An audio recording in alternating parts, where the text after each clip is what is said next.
With the Lucky Land Slots, you can get lucky just about anywhere. This is your captain speaking. We've got clear runway and the weather's fine, but we're just going to circle up here a while and get lucky. No, nothing like that. It's just these cash prizes add up quick. So I suggest you sit back, keep your tray table upright, and start getting lucky. Play for free at LuckyLandSlots.com. Are you feeling lucky? No purchase necessary. Void where prohibited by law. 18 plus terms and conditions apply. See website for details. Hello and welcome. It is Eric Erickson here, The Eric Erickson Show, across the nation. The phone number, 877-973-7425. You guys, glad to have you with me, and I've gotten a ton of questions from all over the nation about what is this investigation happening down in Georgia. Please, can you give us information? And wasn't there proof of the machines stealing stuff down in Georgia? I need to spend a little bit of time with you guys. There is a grand jury meeting in Georgia. It has become national headlines as the media hopes for a silver bullet to arrest, indict, and throw Trump in jail. Not sure we're going to get there. There are a couple of different pieces and a couple of different things that are happening. They're working in tandem. I want to be able to explain them to you. And first, I have to deal with DeKalb County, Georgia.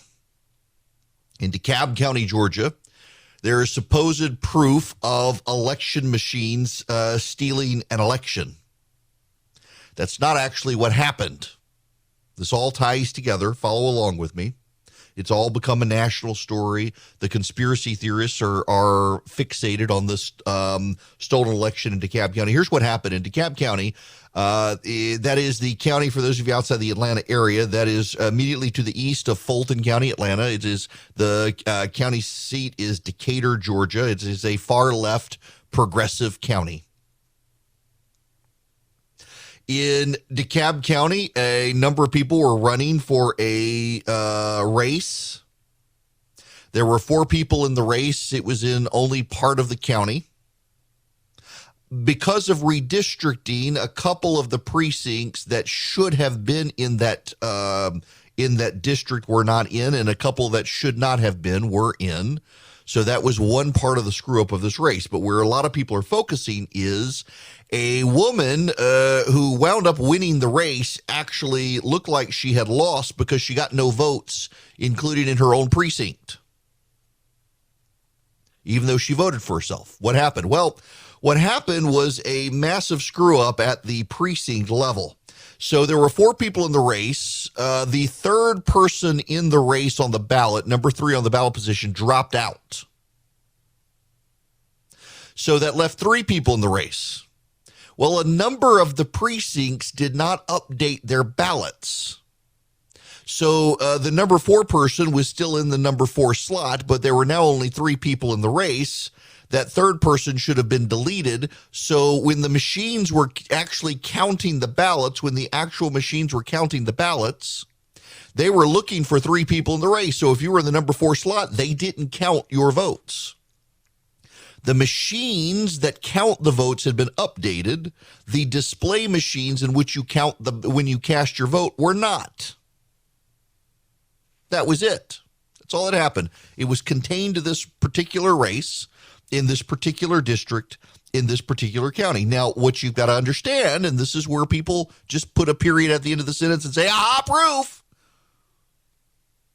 What you have to understand is the system worked. They caught it.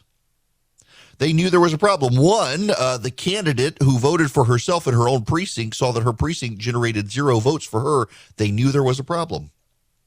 They also audited the machines, and they realized that there was a problem.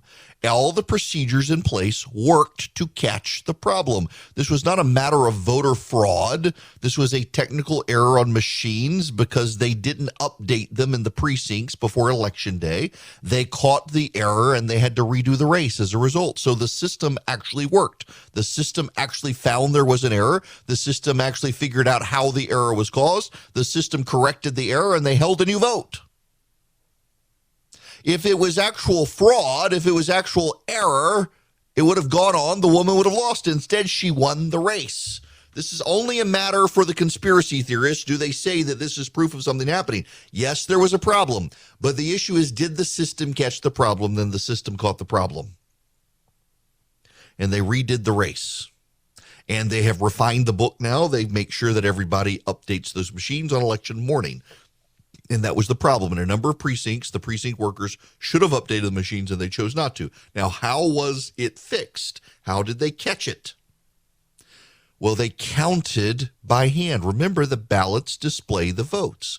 So they were able to hand count the ballots and realize what the error was, and they redid the election, because the hand-counted ballots don't actually certify an election. The machines do. When they realized they could not certify the machines because of the discrepancy, they had to redo the election. And it all worked. The whole system worked. The system, as designed, figured out what the error was, and they solved it. So the conspiracy theorists are wrong yet again.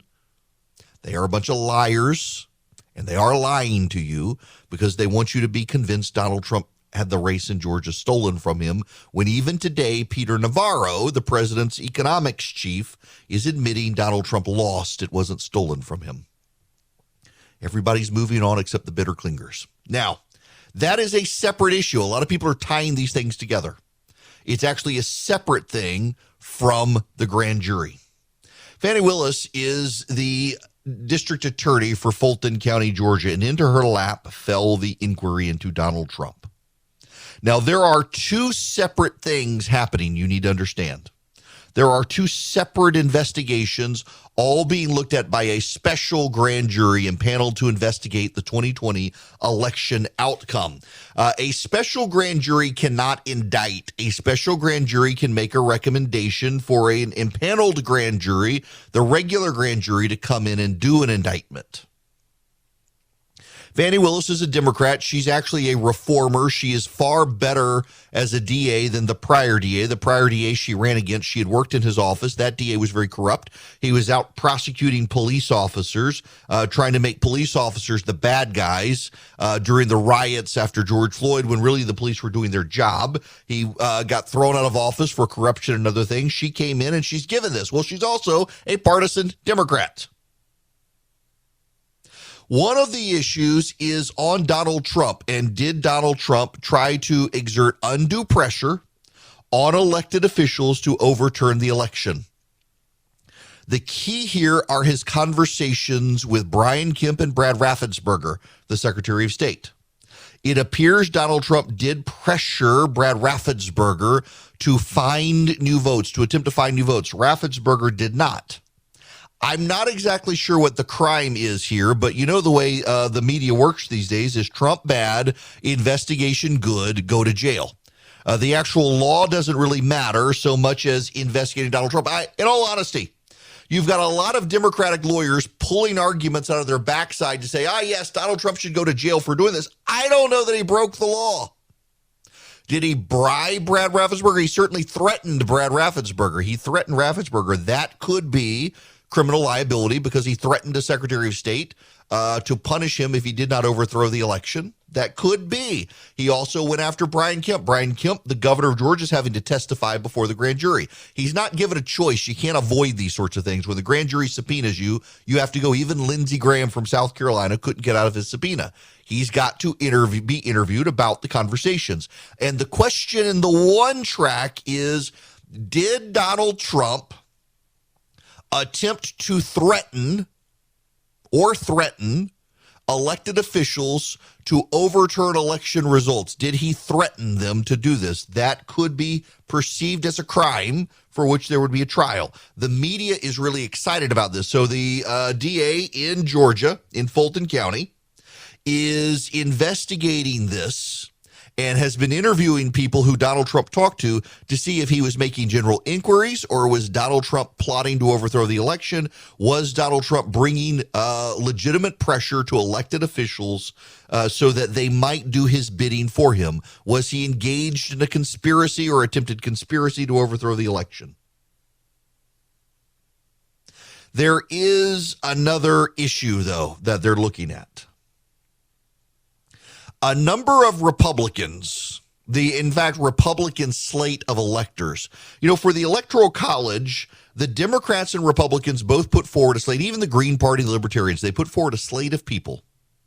And those are who you're actually voting for on the ballot. Now, it used to be in Georgia, and they changed it, and I wish they didn't. I wish they would put it back the old way. In Georgia, they actually listed the electors, because when you go vote for president, whichever state you're in, it doesn't matter which state you're in, every single state where you go vote, you are not actually voting for the president of the United States. You think you are, but you're not.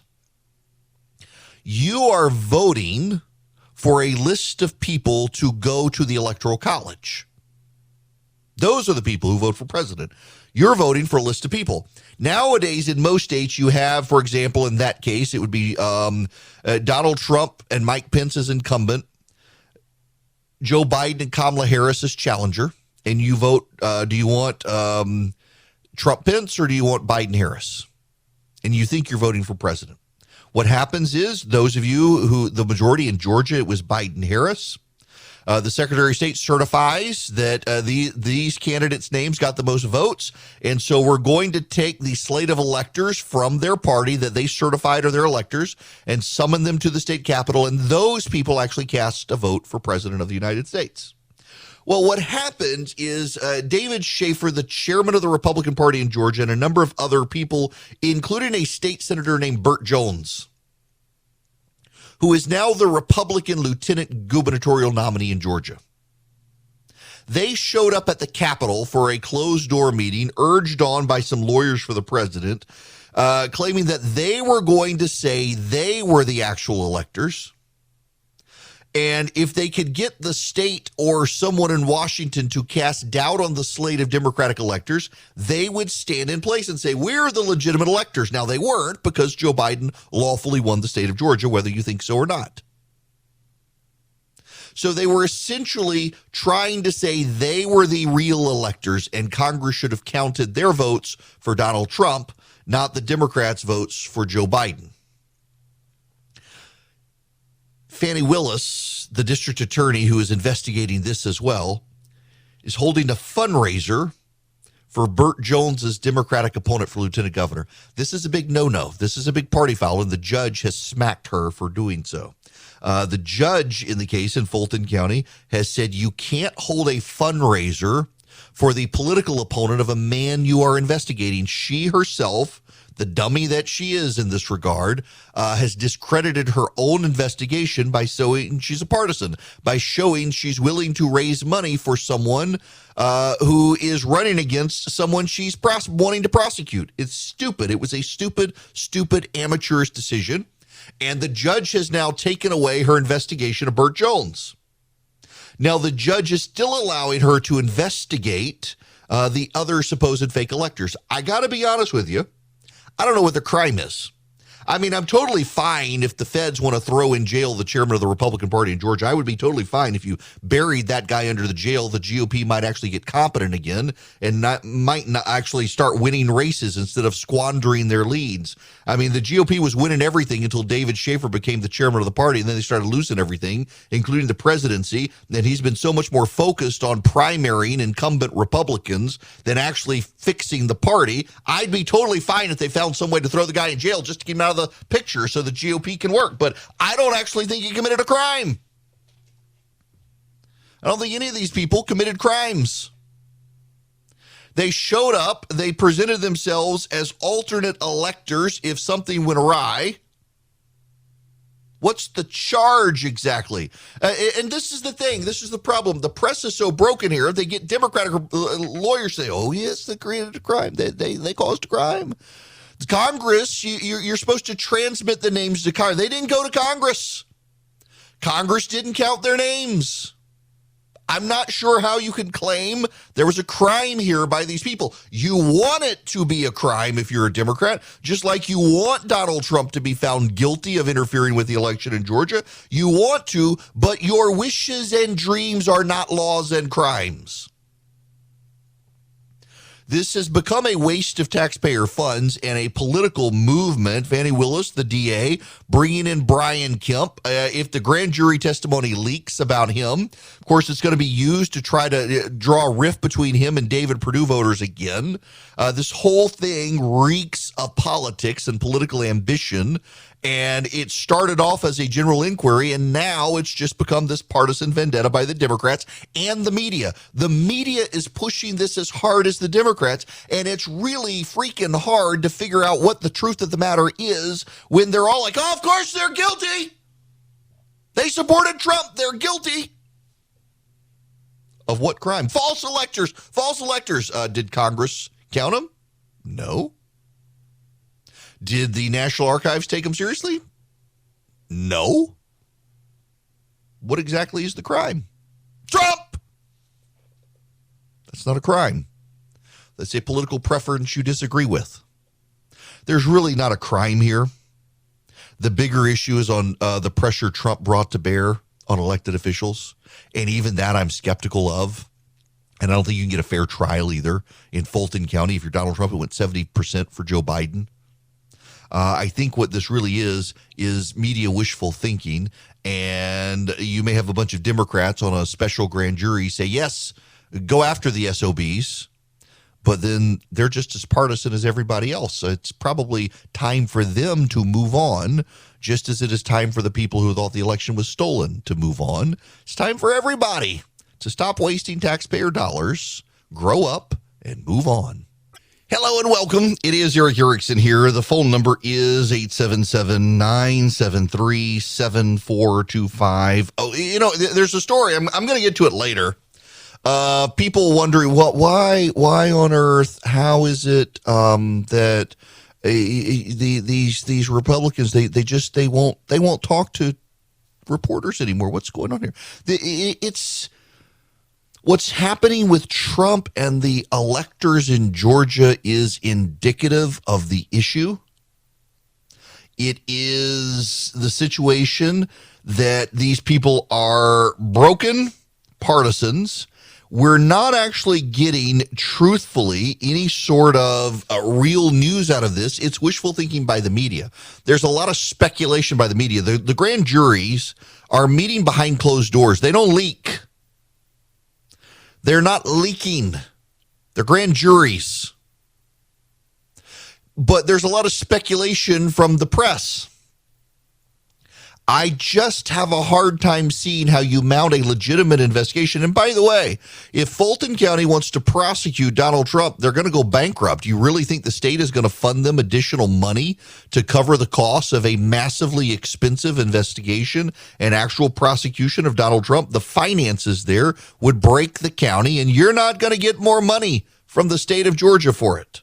That's just the reality. But all these people are so broken in the press, they hate Trump so much. I mean, the man can't get a fair shake. That's partly his fault. But the reality, too, is that they're just so biased against him. They're broken. You're not going to get accurate reporting on this grand jury. Welcome back. It is Eric Erickson. The phone number is 877-973-7425. Let's go to the phones. David, you're going to be up first today. Welcome. Hey, good day, Eric. How are you, sir? I'm great. How are you? I'm doing very well. First of all, I hope your wife outlives you, brother. Me too. Thank you. What I called today about is I listen to your show often, and I just wanted to start off with a little bit of talking about Trump, just a little bit, and then get into my question. All right. I voted for Trump because he wasn't a politician. And I really could care less about Trump's tweets, you know, this, that, and the other. I know some other presidents do different things. They have affairs. You know, John Kennedy had many affairs, and he's the beloved president of the whole world. But getting back to, you know, I told the call screener what I wanted to ask is, why are people complaining now? My wife went the other day to get a loaf of bread or something. She got other groceries at Kroger, and a loaf of bread was $4 and something. And she couldn't believe it. And I said, well, why are you complaining? And she's like, well, I just can't believe that it's this high. You knew going in what Joe Biden was. Joe Biden was telling the American people and told a young lady on television, I'm shutting down the oil. There's not going to be any oil. I'm going to do this. I'm going to do this. I'm going to do this. I'm going to do this. But yet people are now complaining they've lost their rear ends on their 401ks because the people who are making $50,000 and $60,000, what they've made in the last 6 or 8 years on that, they've lost it. And Look, I'm just trying to ask you, Eric, why we're getting exactly what we deserve. That's exactly. See, I've outrun this. Me and my family have outrun this, and I'm just sitting back, and I'll be honest with you, I'm laughing my ass off. Because I'm looking. Look. Looking around, and people are paying $5-6 a gallon, and then the next thing I hear, well, you know, gas prices came down 15 cents this week. Yes. Woo! Yeah, you know, so here's the problem. That's all I wanted. No. Stick with me here, David. You know, you talk about the loaf of bread. My kids are going through a couple gallons of milk a week, and it's over $4.27, I think, when I got it the other day at Publix. Gas prices are going up. Grocery prices are going up. All of the people who decided they didn't want Trump for a variety of reasons, some of them legitimate, some of them not, they really did believe that Biden would bring us back to some level of just, can we have a normal president we don't have to think about every day? And instead, we got a president who every single day says bizarre things like he's got cancer. And everybody's like, okay, sure, it's the dementia. I mean, it's mind-numbing to me that we are in a situation like that, where, I mean, people really thought they were getting something they perceived as normal, and instead they've got a dementia patient who's hijacked by progressives. Now, some of you are going to be offended by me saying this. I try to give you the news as straight as I possibly can, and I'll tell you what I think.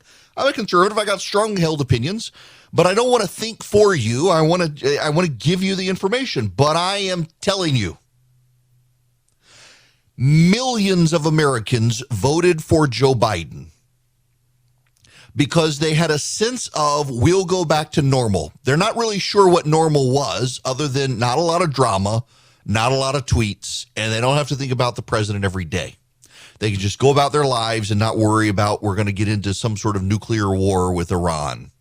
Instead, what they got was a dementia-addled patient who announces to the world that he's got cancer, and everybody's like, oh, nope, sorry, that's the dementia. He doesn't really have cancer.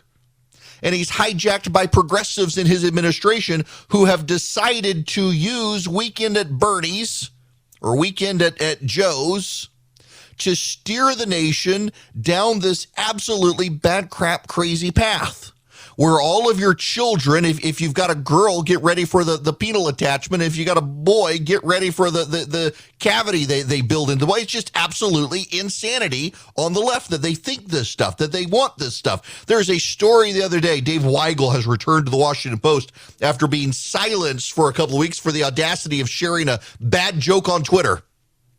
And the wokes at the Washington Post suspended him for a couple of weeks because he offended a couple of nut jobs at the Washington Post who couldn't take a joke. And he came back and says, Republicans on the campaign trail, they're really telling people that Democrats and progressives hate them. Well, yes, they do. You see it on a daily basis.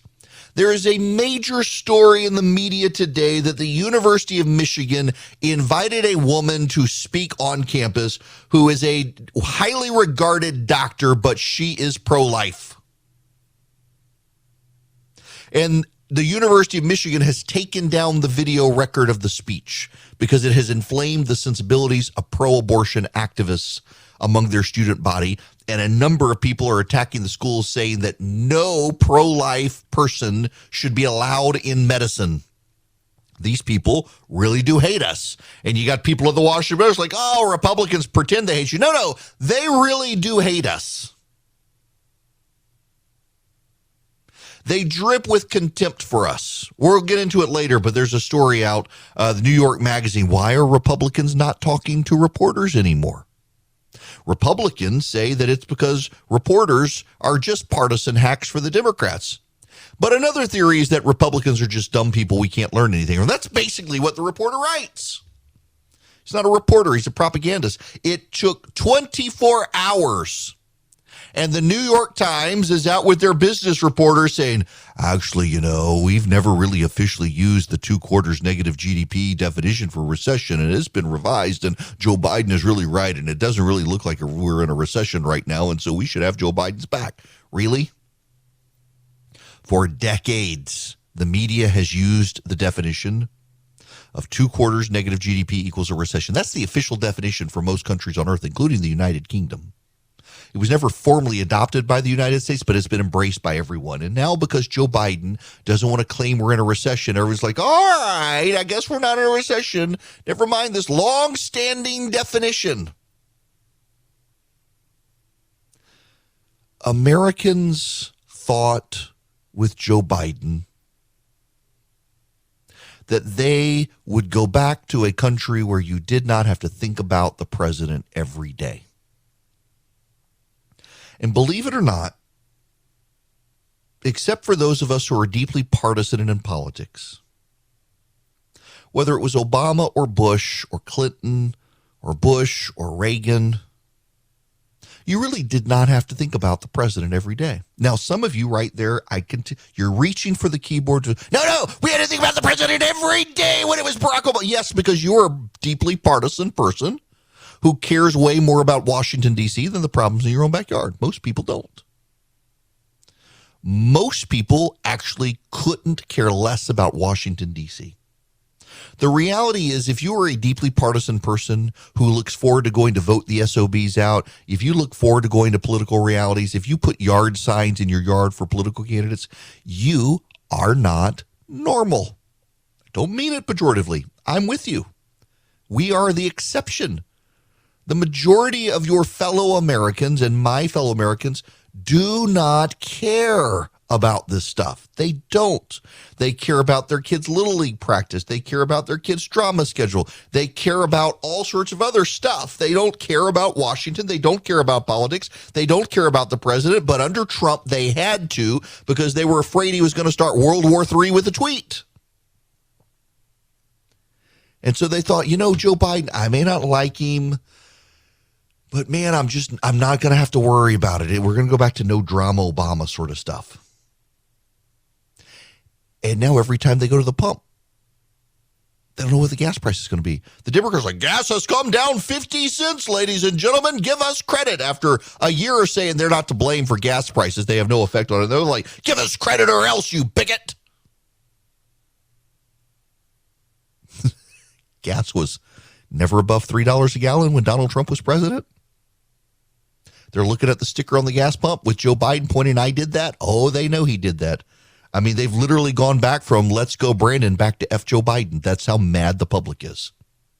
They go to the grocery store. They're scraping by to make ends meet. They're worried about Washington. They're worried about a president who doesn't have the mental capacity to figure out the problems, who's blaming everyone else. Joe Biden is out there now essentially attacking gas companies, again, oil companies, tell them do what I want or else. The public does not want to have to think about Washington, D.C. every day. You do. If you are an engaged listener in talk radio and in politics, you think about this stuff. But most Americans are not like you and me. They're not as informed. They're not as up to date. They just want to get along to get along. They want to just be left alone. They want to be left alone in their quiet space with their family to enjoy their life. Go to work, come home, and turn on reality TV and not think about anything. And they can't do that right now.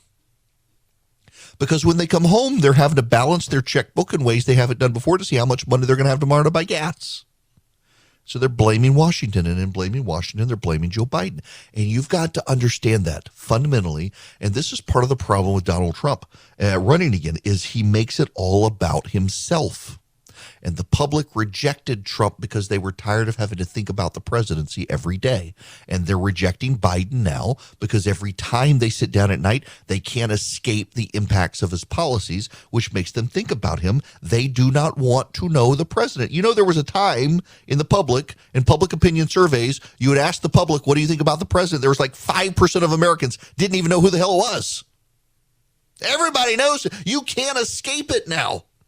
We've got a dementia-addled grandpa hijacked by progressives in his administration trying to make your children get lobotomies and sex change operations without telling you, trying to get you to pay for an abortion or get an abortion or figure out a way to make men pregnant so they can have an abortion so they sympathize with Planned Parenthood. We got a bunch of wackadoo nut jobs in charge in Washington, D.C., and they are foisting their culture war on you. They're foisting their economic war on you, and then they're saying, it's not our fault. Don't blame us. Well, who the hell else are we going to blame? You run everything in Washington, D.C. The backlash of voters is coming, and this is what they do not understand, because all of their friends care about abortion on demand and no one else does. No one else has time to care because they got to check the headlines to see if the president really does have cancer because he just told the entire world he did when he didn't actually have it. He had COVID instead.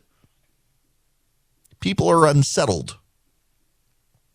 They really thought they were going back to calmer times. And instead, they emboldened the left to push as hard to the left as possible, and people don't actually like it. People don't actually want it. People actually want to just be left alone. And the left won't leave them or their children alone. And the left won't leave the economy alone. And there's a backlash coming as a result. And the moral of the story to the GOP is promise them that you will not have to think about the president on a daily basis, just your life and your family, your work, and your friends. And the GOP will probably win. What the Democrats really need is they need like a massive metric pile of Eden Pure thunderstorms, just clear the whole air in the country. Clean it all up and reset, but they can't do that. But you can do it in your home. You can go to EdenPureDeals.com, and you can, with the discount code box, put in Eric3, and you can get 3 Eden Pure thunderstorms for less than $300 or for less than $200. You're saving $200, and you get free shipping. Now, what is it? It's an air purifier. It doesn't just get rid of the dust and the pollen and the mold. It actually eliminates odors, doesn't mask them. It's not an essential oil. All you have to do is go to EdenPureDeals.com, put in Eric3 as your discount code. You get 3 of these things and they'll wipe out odors. You can do it like I do. Keep one in case you get a rental car or a hotel room that smells bad from smoke or pet odors or what have you, and it just wipes out those odors. You go to EdenPureDeals.com. You put in the discount code ERIC3, ERICK3, no space. You get 3 of these for less than $200. They're a little bit larger than your hand. You can plug them directly into the wall or use a USB cord, plug it in your car, wipes out the odors, cleans the air, EdenPureDeals.com. Hello there. It is Eric Erickson here. The phone number is 877-973-7425. If you want to be on the program, I want to go to the phones. I want to go to Terry next. Welcome to the show, Terry. How are you? I'm doing good. How are you doing? I love your show, and I appreciate you, and I'm praying for you and your wife. Thank you very much. I feel I got no cancer myself. Appreciate going through it myself. So wow. So what type, if you mind my asking?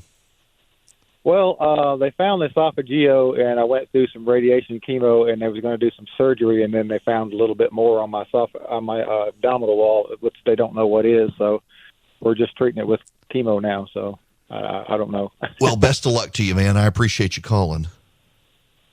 My question is I know, that when the gas prices come down, things might come down a little bit, but with all of these people now making $15 plus an hour to do the entry jobs, I don't see the economy ever actually coming back down to what it once was or even close to that. And all of the people like, some of us who spend our lives in a certain job or something, now we make good money. Now our money's not worth what it once was, and we're going to be wanting more money. I don't see how they're going to, even if we get a conservative in, I don't see how it's going to come back to any normalcy in any time soon. Yeah, this is a real concern economists worry about, that inflation has gone up so much. How do you allow wages to catch up with prices, get people back into the workforce without causing a depression, which would be a real complete economic reset, which we don't want. There are ways to do it in adjusting interest rates and monetary policy. The problem is so much of what we're dealing with is economic theory, not economic practice. And it becomes very hard to get the soft landing the Fed wants. There's a story out the Fed is going to raise interest rates another 75 basis points or 0.75%. And that's going to slow the economy down further. Now, I will say this, though. Our biggest problem as a nation is the one I think we don't appreciate enough, and that is we have fewer and fewer people being born in the country.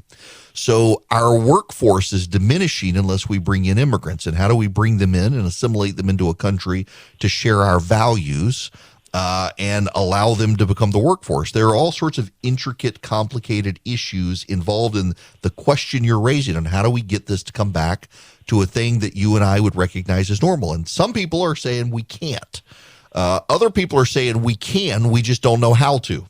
The people I don't trust are the ones who think absolutely we can trust us to make it happen. Those are the people who caused the problem to begin with, and I avoid them like the plague.